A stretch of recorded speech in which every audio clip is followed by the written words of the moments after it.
নমস্কার বন্ধুরা, হাসবে বাঙালির নতুন গোপাল ভাঁড়ের গল্পে আপনাদের সকলকে জানাই স্বাগত। আজকের গল্প হলো মহারাজের অশুভ সকাল। একদিন রাজা কৃষ্ণচন্দ্র সকালে উঠে যখন জানলা দিয়ে বাইরে তাকিয়ে দেখলেন, প্রথম মানুষ উনি যাকে দেখলেন সেটা ছিল গোপাল ভাঁড়। কিছু সময় পর যখন রাজা দাড়ি কামাচ্ছিলেন, ওনার গালটা কেটে গিয়ে রক্ত ঝরতে লাগলো। রাজা সঙ্গে সঙ্গে ভাবতে লাগলো, গোপাল কি অপয়া। উনি খুব রেগে গেলেন।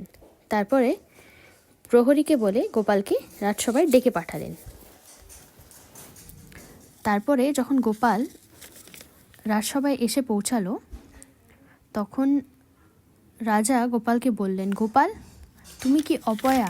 তুমি জানো, তোমার মুখ দেখে আমি উঠলাম, আর তারপরেই আমি যখন দাড়ি কামাচ্ছিলাম আমার গালটা ছুলে রক্ত ঝরতে লাগলো।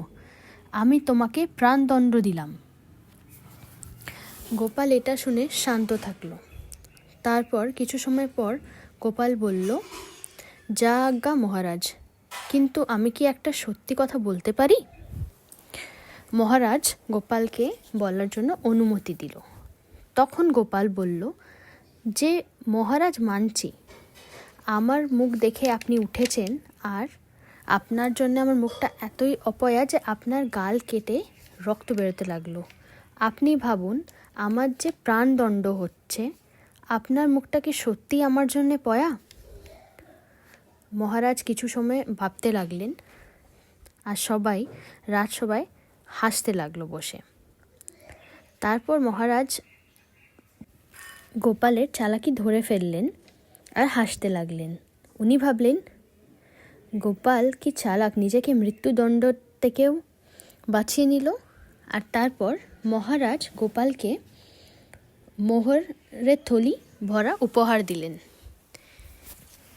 এটার থেকে আমরা এই শিক্ষাই পাই যে বুদ্ধি থাকলে নিজেকে খারাপ থেকে খারাপ বিপদ থেকেও আমরা বের করে নিতে পারি।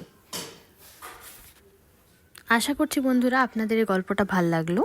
যদি আমার গল্প আপনাদের ভালো লেগে থাকে তো আমার চ্যানেলটাকে প্লিজ লাইক, সাবস্ক্রাইব আর শেয়ার করবেন, তাকি আমি আপনাদের জন্য এমনি আরও অনেক গল্পগুচ্ছ নিয়ে আসতে পারি। ধন্যবাদ।